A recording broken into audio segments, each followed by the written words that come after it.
Hi today. Some time ago I visited Dominic Hadid, the Entrepreneur of the Year in the Caribbean. So to say, the best entrepreneur of the Caribbean right now. And he told me about the story about one of his first transactions. And this is a truly amazing story because he managed to make $5 million with no money up front, with no money. How did he do it? Well, he discovered a citrus producing company in Belize. And Belize is known in the Caribbean. There is something like a Caribbean Union, similar to European Union, where certain industries are supported by the entire union. For example, in Belize, for citrus production, they get a 40% support from state in order to manufacture, to produce citrus fruits. And he discovered this company which was bankrupted because it was held, I think, in state ownership for several years or for many years. It wasn't run properly and it was just bankrupted. And the Belize farmers decided to buy this company from the country of Belize.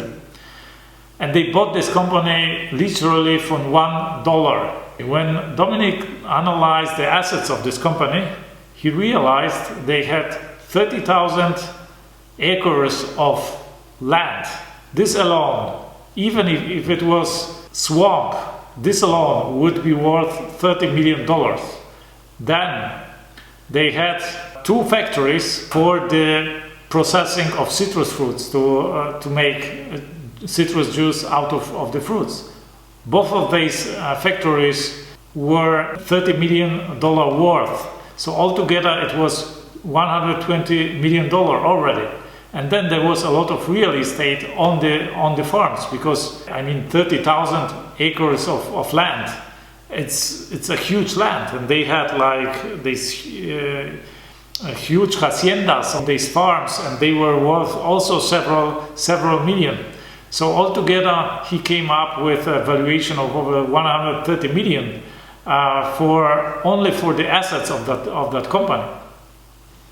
And so I told him, why didn't you offer, to join the company? Because the farmers, they wanted to run the company, but they didn't have any business know-how.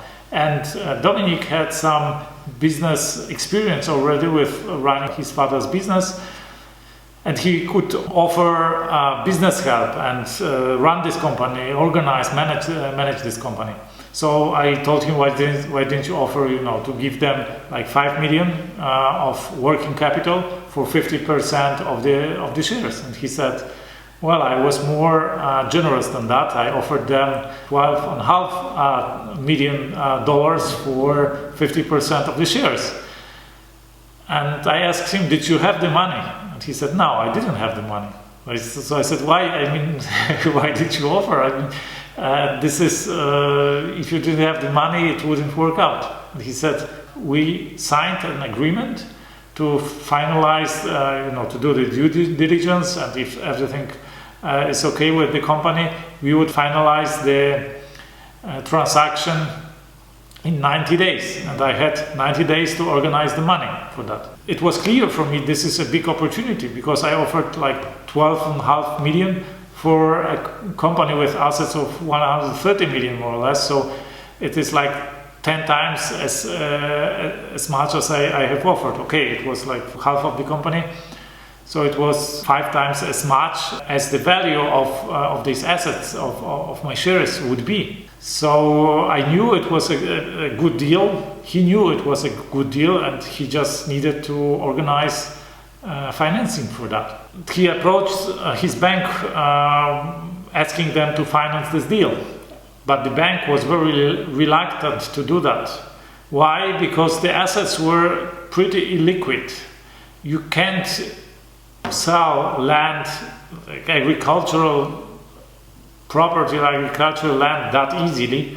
And also, factories built for one purpose, it isn't easy to sell them. You would just need the right buyer, the optimal buyer to get the amount of money they are actually worth.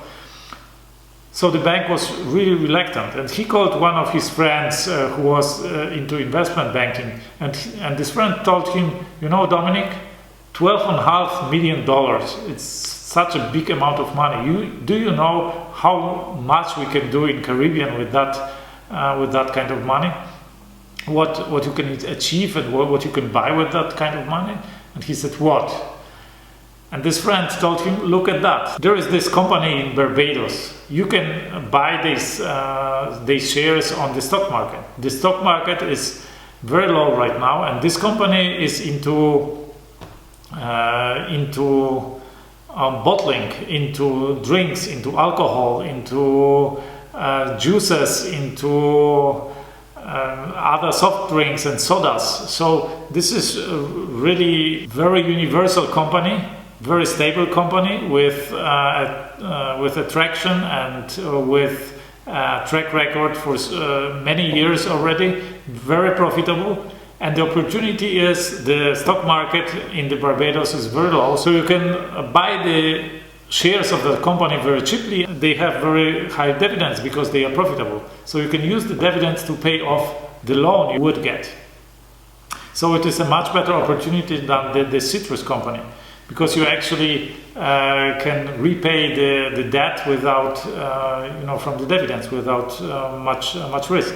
And the shares are very liquid, so the bank will not have trouble financing that deal. On top of that, Dominic Hadid is in the drink industry, so it was really the way to go for him to get, so to say, more contact or more expertise, know-how, and production capabilities in that industry.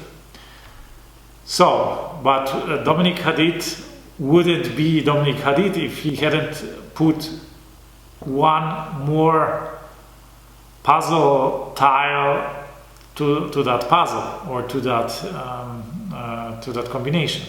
So what he did was he found out this company, this Barbados publicly traded company, was actually the perfect buyer for shares of the Belize company, of the citrus company. So for this Barbados company, if they have their own production in citrus production on Belize for the product they need in their own production of the juices, and they have a 40% subsidy, state subsidy on that production, this is a very attractive thing.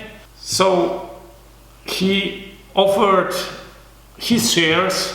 He got actually 47.5% of the shares for these 12.5 million. So he offered these 47.5% of his shares to this Barbados company for $17.5 million. And it was still a very attractive price, because as we know, the half of the shares would be worth around probably more than $60 million. So it was a good deal for the company. And on top of that, this company didn't have to pay him cash. They just made a stock swap, meaning they gave him their own stock for the stock they received from him, which means he ended up owning $17.5 million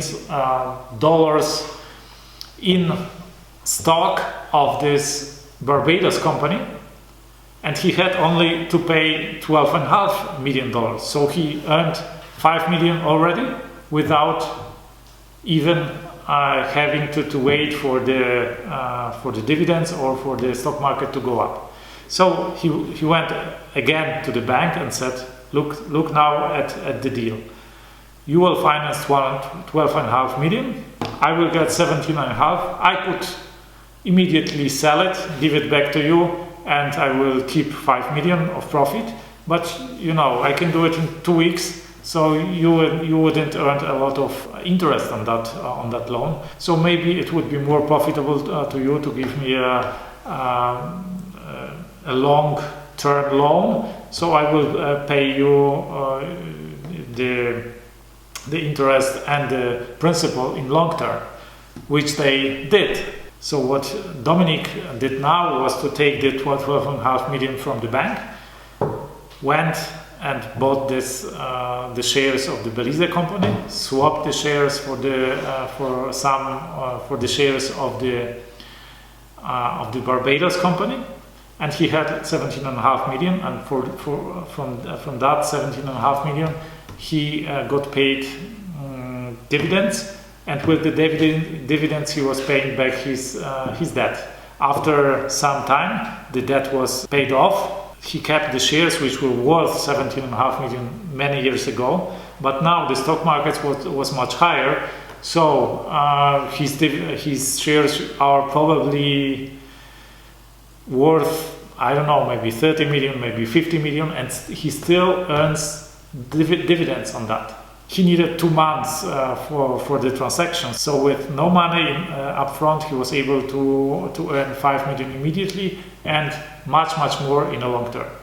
So this is how he started with his mergers and acquisitions deals, and this is how you do it on a higher scale. As I said, Dominic Hadid isn't a billionaire now, so he will not be in my book, but he definitely has the brains and the personality to become billionaire soon. And this is just, the power of compound interest for him. Even if he just didn't stop now and didn't do any business anymore in several years, he will become a billionaire by the force of compound interest. So what do we learn from that story? What I learned from that story is you just need to try, right? He didn't have a guarantee of success. He didn't know if this deal will work out, but he knew this is a great opportunity, and he has 90 days to do everything in his power to make it work. So if you see such opportunities, if you see any opportunities, just do the first step, just do it. And just try, and you will see if it works out and if not. In this case, there was no risk for him at all, because if he didn't organize the finances, the due diligence wouldn't work out. There would be some problem in the company, and he would just say, okay, this is not the company I was expecting to buy, right? And there are many opportunities like that. You always need to look at the upside and the downside of an opportunity. If there is no downside, there is actually no risk, except for maybe psychological risk of rejection or something like that. But if the upside is very high, you should go for that. And this is what we learn from this story and from Dominic Hadid. Thank you, and see you from Germany.